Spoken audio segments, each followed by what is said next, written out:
हाल ही में अपनी over demand के कारण ट्रेनी आईएएस अधिकारी पूजा खेदेकार सुर्खियों में आ गई है और सुर्खियां भी ऐसी कि उन पर नखरेबाज होने का टैग लग चुका है।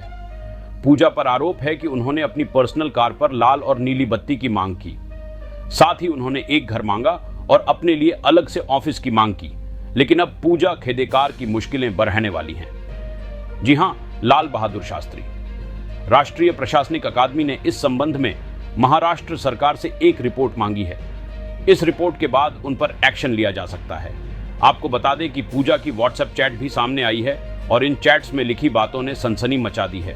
लेकिन सिर्फ व्हाट्सएप चैट से नहीं, बल्कि उन पर अब जो नया आरोप लगा है वो भी बहुत ही गंभीर है।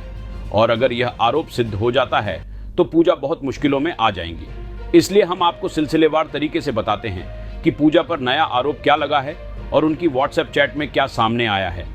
सबसे पहले आपको बता दें कि साल 2021 में पूजा खेदेकार ने यूपीएससी परीक्षा पास की थी और उनकी ऑल इंडिया रैंक 821वीं आई थी। अपनी पावर का गलत इस्तेमाल करने के आरोप में पूजा का ट्रांसफर वासिम में किया गया। बताया जा रहा है कि पूजा ने पुणे में डिप्टी कलेक्टर के पद पर ज्वाइन करने से पहले एक अधिकारी से व्हाट्सएप पर एक ऑफिस कार और घर की मांग की थी। चैट्स में दिख रहा है कि वे अधिकारी को आदेश देते हुए कहती हैं कि 3 जून को उनकी ज्वाइनिंग से पहले का प्रबंध कर दिया जाए, नहीं तो वो स्वयं कलेक्टर से बात करेंगी। चैट्स में पूजा ने कहा कि प्लीज 3 जून को मेरी ज्वाइनिंग से पहले मेरे लिए विंग ऑफिस और एक गाड़ी का इंतजाम कर दीजिएगा। बाद में इसके लिए समय नहीं मिलेगा। अगर यह संभव नहीं हो पाया तो मुझे बताना, मैं कलेक्टर सर से अपने हिसाब से बात करूंगी। इसके बाद जिला कलेक्टर ने इन मांगों को असामान्य बताते हुए उनकी ट्रेनिंग को पुणे में जारी न रखने का मुद्दा मुख्य सचिव के सामने उठाया था। जिला कलेक्टर के अनुसार इससे प्रशासनिक दिक्कतें हो सकती थी।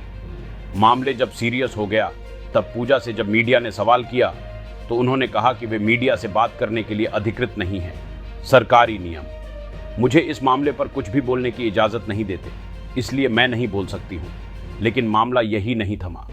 मुख्य सचिव के सामने उनकी डिमांड के बारे में जब बताया गया तो उनका ट्रांसफर तो कर दिया गया, लेकिन इसके बाद उनके दस्तावेजों की जांच की जा रही है। मीडिया रिपोर्ट्स के मुताबिक उनके नियुक्ति दस्तावेजों से पता चलता है कि उन्होंने कथित तौर पर फर्जी प्रमाण पत्रों का सहारा लिया। जी हां, पूजा पर आरोप है कि उन्होंने सिविल सेवा परीक्षा पास करने के लिए कथित तौर पर फर्जी दिव्यांगता प्रमाण पत्र और अन्य पिछड़ा वर्ग यानी ओबीसी का फर्जी प्रमाण पत्र, उन्होंने ये दोनों दस्तावेज जमा किए थे। इसके अलावा उन्होंने लाल और नीली बत्ती और वीआईपी नंबर वाली प्लेट और अपनी प्राइवेट ऑडी पर महाराष्ट्र सरकार का बोर्ड भी लगाया था। बताया जा रहा है कि पूजा ने ओबीसी और विजन इंपेयरमेंट कैटेगरी में सिविल सेवा परीक्षा दी थी। यही नहीं, उन्होंने कथित तौर पर मानसिक बीमारी का प्रमाण पत्र भी जमा करवाया था। इनके लिए सिविल सेवा परीक्षा ओ में अलग से कोटा भी होता है और दिव्यांगजनों को इससे कुछ लाभ मिलता भी है।